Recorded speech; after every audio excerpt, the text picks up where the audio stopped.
Hello student, chemistry with प्रवेश में आपका स्वागत है। तो one more question from the chemical kinetics से मैं लेके आया हूँ। जनरली क्या होता है कि हम rate of reaction in terms of, अगर हमको रिएक्टेंट रिप्रेजेंट करना होता है या in term of product present करना होता है प्रोडक्ट, तो हम कैसे करते हैं। इस पे एक टॉपिक मैंने दी है क्वेश्चन के माध्यम से, और ये भी दिया है कि अगर उनकी जो स्टाइकियोमेट्री कोफिशिएंट होती है, अगर रिएक्टेंट और प्रोडक्ट की सेम है, रिएक्टेंट और प्रोडक्ट की सेम है, तब तो कोई चेंजेस देखने को नहीं मिलते हैं। लेकिन अगर स्टाइकियोमेट्रिक कोफिशिएंट, जिसको आप कहते हैं number of moles of the reactant, stoichiometric coefficient जिसको हम कहते हैं number of moles of reactant, या आप इसके number of moles of product भी कह सकते हैं, number of mole of product, अगर वो डिफरेंट हो तो कैसे हम रिप्रेजेंट करेंगे। तो सीधे पहले क्वेश्चन पे आते हैं। क्वेश्चन क्या कहता है, अगर हम क्वेश्चन देखें तो क्वेश्चन कह रहा है कि decomposition of ammonia on platinum surface, ammonia का डीकम्पोजिशन हो रहा है और ये जीरो ऑर्डर ऑफ रिएक्शन है। तो आपको बतानी है N2 किस रेट से N2 का फॉर्मेशन होगा और किस रेट से आपका H2 का फॉर्मेशन होगा, जबकि आपको K की वैल्यू दी गई है। क्या दी गई है? K की वैल्यू दी गई है 2.5, ये देखिए दिया गया है 2.5 इंटू 10 की पावर -4, ये आपका हो गया मोल इनवर्स और ये हो गया लीटर सेकेंड इनवर्स। तो ठीक है, जुड़े रहिए और सोल्यूशन पे आते हैं।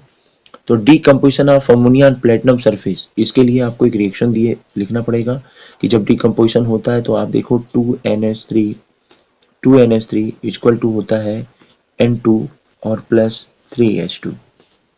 अब यही देखिए बहुत ही ध्यान देने की बात है कि N2 का जो फॉर्मेशन है, N2 के जो फॉर्मेशन रेट है वो क्या है, वो अगर देखें तो अगर हम इसकी कंपैरिजन करें, N2 के फॉर्मेशन की रेट को हम कंपैरिजन करें, किससे कंपैरिजन करें, हम हाइड्रोजन से ही कंपेयर करें, तो हमें ये देखने को मिल रहा है कि N2 की फॉर्मेशन की रेट H2 की तुलना में 1/3 है।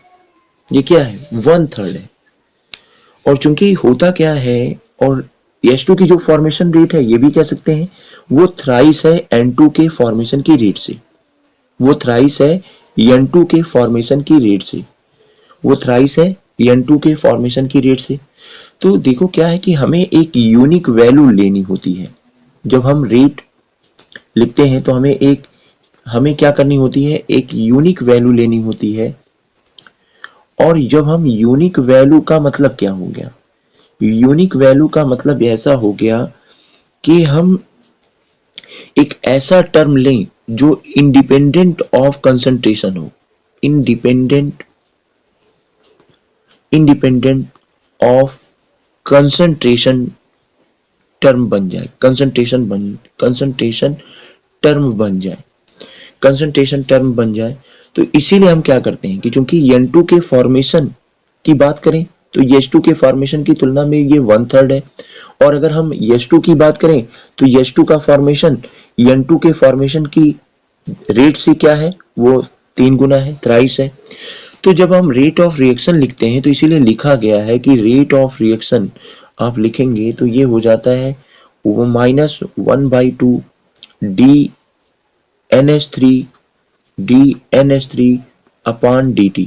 अच्छा देखो, इसके लिए माइनस रखा गया क्योंकि आपको पता है रिएक्टेंट्स की कंसंट्रेशन में लगातार कमी होती है, और जब हम ये N2 के फॉर्मेशन की रेट का इक्वेशन रिप्रेजेंट करते हैं तो हम लिखते हैं dN2 अपॉन dt, और जब हम H2 के फॉर्मेशन को लिखते हैं तो ये जो स्टोइकियोमेट्रिक कोफिशिएंट होता है इसको हम 1/n के रूप में लिखते हैं, 1/n के रूप में लिखते हैं।